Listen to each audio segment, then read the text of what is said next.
內地嘅通脹壓力持續舒緩，上月居民消費價格指數上升1.7%，咁升幅係2010年1月以嚟最低。有分析就指，數據為寬鬆貨幣政策提供更大彈性。內地通脹持續回落，上個月居民消費價格指數按年升1.7%，升幅細過市場預期，亦都係33個月以嚟最低。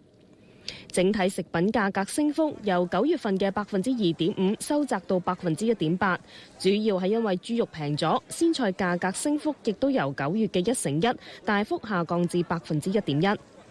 有經濟師指，北方嘅寒冷天氣令到食品價格回升，預期第四季通脹會見底回升至2.1%，不過仍然處於低水平，唔會影響寬鬆嘅貨幣政策。出年降存準金更加會成為常態。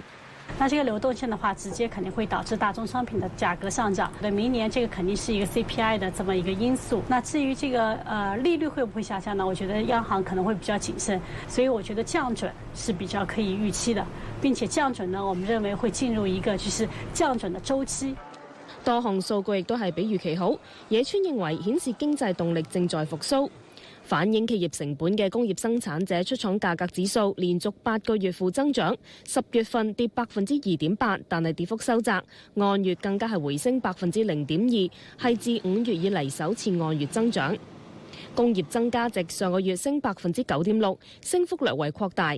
頭10個月嘅固定資產投資升20.7%。社會消費品零售總額升14.5%，升幅高過預期。無線電視范巧如報導，港股繼續沉底，收市跌穿21,400點，成個星期累積跌726點，係超過5個月以嚟最大嘅單週跌幅。市場觀望美國總統奧巴馬稍後發表嘅聲明，會唔會為解決財政懸崖問題帶嚟啟示？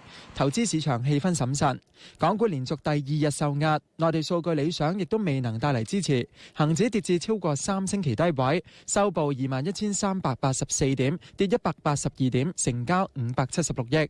市場可能有部分嘅資金咧都會繼續憧憬翻個 A 股，即係有啲嘅反彈嘅，所以暫時嚟睇啦，21,200點咧會係初步一個支持啦。咁啊上望嘅反彈空間咧，大概就21,600點。資源股繼續捱沽，中國鋁業係跌幅最大藍籌，華潤水泥同中國建築跌超過2%。金融股普遍向下，建行同友邦保險跌1%。中電信最快今個月推售蘋果新手機，股價逆市靠穩。香港電訊創7個6嘅上市新高。聯想公佈業績之後有追捧，預警毛利率下跌，周大幅跌半成。比亞迪電動車業務有望止蝕，股價升7%。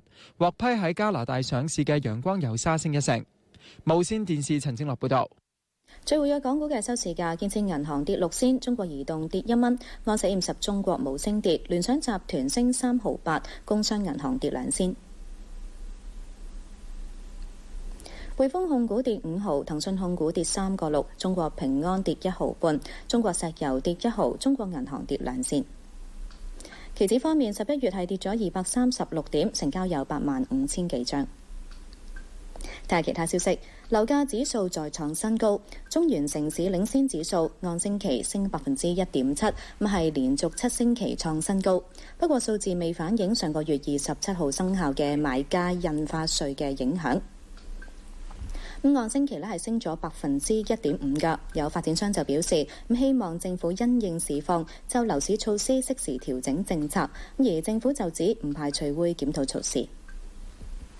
本地嘅公司嚟講係咪需要有一啲寬免喺度呢？咁我諗喺地產商會呢，我哋都係做緊一啲建議俾政府啦。樓市況穩定翻嘅時候嚟講呢，咁我覺得就有一啲措施呢，咁都係可以考慮一下啦。咁係咪可以到時嚟講？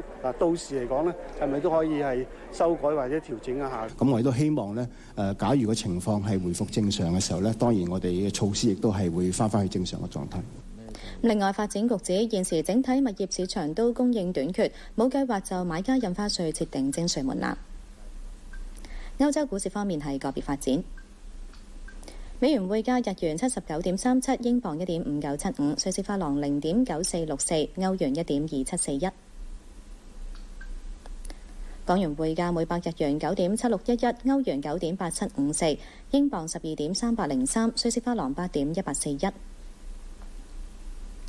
加拿大元7.7526，澳元係8.0696，新西蘭元6.3281，每百港元對人民幣80.563。節目時間夠，多謝收睇。